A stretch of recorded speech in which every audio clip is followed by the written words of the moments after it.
dunia masyarakat kita mendikte siapa yang tampil lebih hebat, tampil lebih kaya, itu yang baik. Tapi Yesus mengajarkan sebaliknya. Nah, mari kita lihat bacaan-bacaan kita pada hari ini. Yang pertama tadi dari kitab Sirak. Kitab Sirak ini adalah kitab yang mengajarkan, berisikan tentang cara-cara mengikuti Allah, cara-cara untuk setia pada Tuhan, cara-cara untuk merendahkan hati. Jadi kalau Bapak Ibu ingin asupan rohani, bacalah kitab Sirak seluruhnya. Banyak ajaran yang baik di sana untuk membantu kita merendahkan hati. Dalam Injil, ini tentu agak sulit ya. Dalam Injil tadi Yesus datang ke rumah salah seorang pemimpin dari orang-orang Farisi, datang makan bersama. Jadi Yesus ini hebat. Dia bisa datang kemana saja tanpa ada sekat-sekat. Walaupun orang-orang Farisi memandang dia sebelah mata, walaupun dia sering bertikai dengan orang Farisi, dia mau datang ke rumah orang Farisi untuk makan bersama.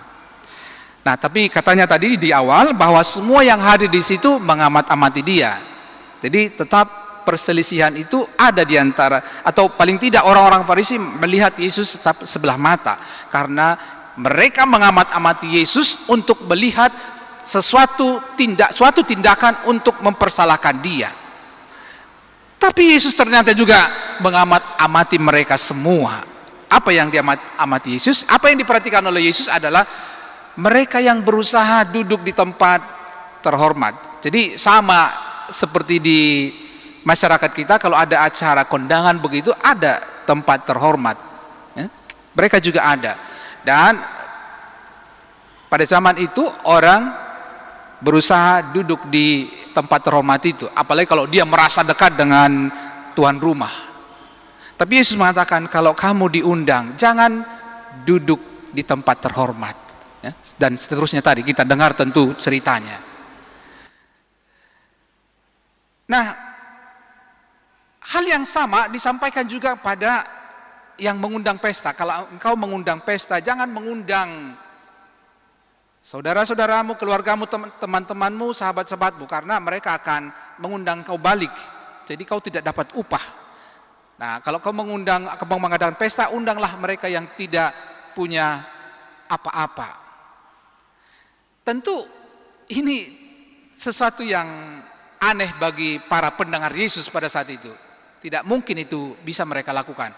Dan juga saya yakin aneh pada kita zaman sekarang. Tidak mungkin atau hampir tidak mungkin kalau kita mengadakan perjamuan atau buat kondangan yang kita undang adalah orang-orang yang tidak punya. Kalau boleh kita mengundang pejabat yang paling tinggi supaya kita dianggap luar biasa, terhormat. Nah, Bapak Ibu Saudara-saudara yang terkasih, tapi ini gambaran ini bukan gambaran harafiah sebenarnya.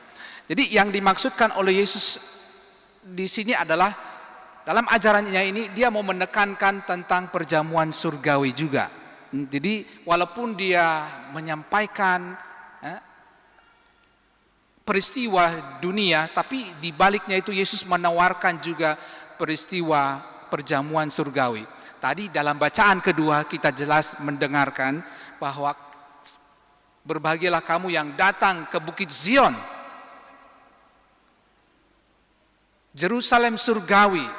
Jadi artinya di perjamuan di surga semuanya mendapat tempat, semuanya diundang, tidak ada sekat-sekat, tidak ada kelas, tidak ada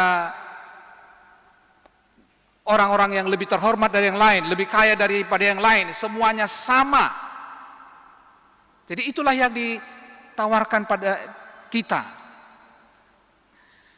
Artinya Bapak Ibu Saudara-saudara yang terkasih, seperti tadi, tidak mungkin kita buat kondangan hanya mengundang orang-orang yang tidak mampu, tidak mungkin.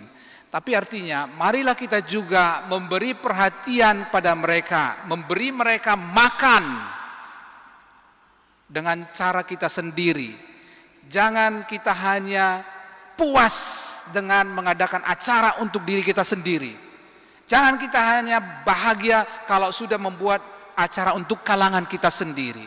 Mari kita buka hati dan pikiran bahwa masih banyak orang di sana yang belum mendapat kesempatan, mendapat perhatian, dan mereka adalah wakil-wakil Yesus di dunia ini. Kerap kali kita mengatakan, aku cinta Yesus, tapi bagaimana kita mencintai yang tidak kelihatan itu?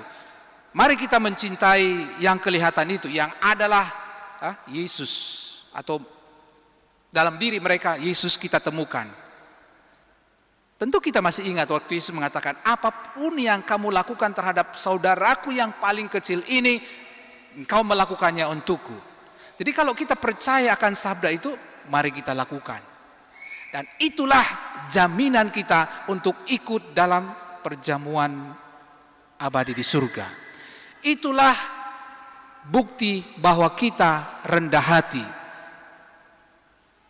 Tadi saya katakan di awal, kerendahan hati adalah awal atau kunci dari segala kebajikan.